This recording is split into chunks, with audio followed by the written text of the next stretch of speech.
सम्मानित मुल्क के मालिकों, मैं बौद्ध भिक्षु सुमित रतन आज मैं एक और प्राचीन राजवंश की चर्चा आपके बीच में करने आया हूं। इतिहास उठा के देखिए, उसका नाम मिलता है पाल राजवंश। पाल राजवंश में बौद्ध दर्शन के अनुसार, बौद्ध साहित्य के अनुसार 19 राजा हुए हैं। एक नहीं 19। गोपाल, धर्मपाल, विग्रहपाल, अनुग्रहपाल, रामपाल, महिपाल, बहुत तमाम पाल राजा हुए। पश्चिम बंगाल से लेकर के कन्नौज से लेकर के थानेश्वर, थानेश्वर से लेकर के जालंधर तक इन लोगों का शासन था।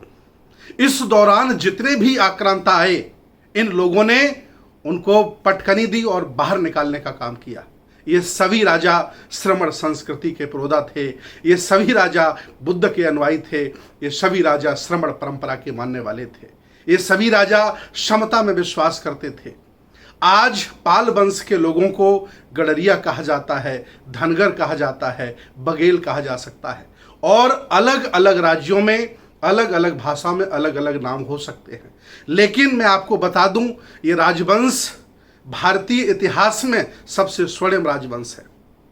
इस राजवंश के द्वारा इतिहास में लिखा है कि विक्रमशिला विश्वविद्यालय पाल राजाओं ने बनवाया।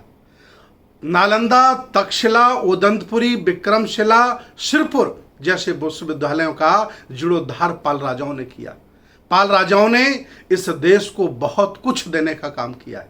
लेकिन आज ये पाल वंश, ये खानदान, ये धर्मपाल का खानदान, उनका वंश जिन लोगों के सामने गिड़गिड़ा रहा है।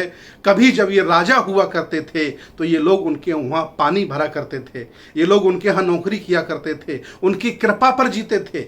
इसलिए देश भारत के अल्पजनों ने, देश भारत के मनुवादियों ने, ब्राह्मणों ने इस पाल वंश का काम क्या दिया? चराइए आप जानवर, भेड़ें चराइए आप, गडरिया कहकर के अपमानित किया। मैं आह्वान करता हूं इस राजवंश से, आप अपने आप स्वाभिमान जगाइए, इतिहास पढ़िए, 19 पाल राजाओं का इतिहास पढ़िए। अगर आपके पास नहीं है तो हमसे संपर्क करिए, मैं आपको इन राजाओं का इतिहास उपलब्ध कराने की जिम्मेदारी लेता हूं। और मैं, चूंकि आपने इस देश को संभाला है, इस राष्ट्र को बेहतर बनाया है, इसलिए मैं चाहता हूं कि आज फिर ऊर्जा इकट्ठी करिए, बुद्ध की संस्कृति को धारण करिए, श्रमण परंपरा से जुड़िए, छोड़िए इन आडंबरों को, छोड़िए इस मनुवाद को, और आइए मैं आह्वान करता हूं, इस देश को संभालिए।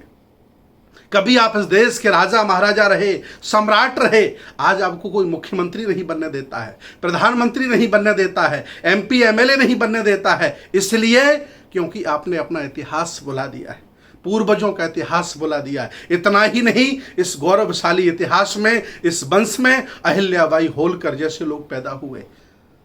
अहिल्याबाई होलकर के घर में जब कोई पुरुष नहीं बसता है तो अंग्रेज उसे कैद में रखना चाहते हैं, उसे पकड़ना चाहते हैं। लेकिन अहिल्याबाई होलकर ने कसम खाई थी कि कभी भी गोरे ये मेरे शरीर से हाथ नहीं लगा सकते हैं। युद्ध में लड़ी, हजारों अंग्रेजों को मारा, और जब लगा कि हम गिरफ्तार हो जाएंगे तो अपनी ही कटार से अपनी हत्या कर ली, अर्थात इस वीर गति को प्राप्त हो गई, शहीद हो गई। ये अहिल्याबाई होलकर है, इसी खानदान का मान सम्मान है। इतना ही नहीं, आगे चल करके पेरियार रामास्वामी नायकर इसी खानदान में पैदा हुए, और उन्होंने ढोंग को, पाखंड को उखाड़ के फेंका। आज भी उनके खानदान के लोग तमिलनाडु की सरकारें चला रहे हैं।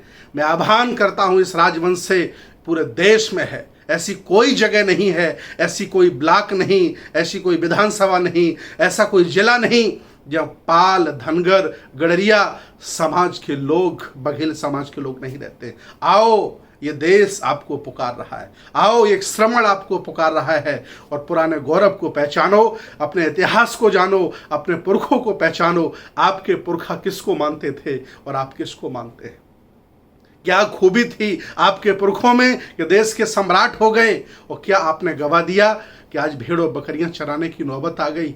नहीं, इतिहास पहचानो, पुरखों की विरासत को जानो। आज नहीं कल एक दिन फिर आप देश के शासक बनोगे। आओ मेरे पुराने बौद्धों, आओ पाल समाज के राजा महाराजाओं, आओ। ये देश, ये बुद्ध की संस्कृति आपकी तरफ निहार रही है, आपको पुकार रही है। बहुत बहुत साधुवाद, बहुत बहुत धन्यवाद। मैं पाल समाज के, धनगर समाज के, गडरिया समाज के सभी राजा महाराजाओं से निवेदन करता हूँ कि इस वीडियो को वो शेयर करें ताकि सभी लोग जान पाएं कि गौरवशाली प्राचीन पाल वंश कितना ऐतिहासिक था और उसने भारत को क्या दिया। बहुत बहुत धन्यवाद, बहुत बहुत साधुवाद।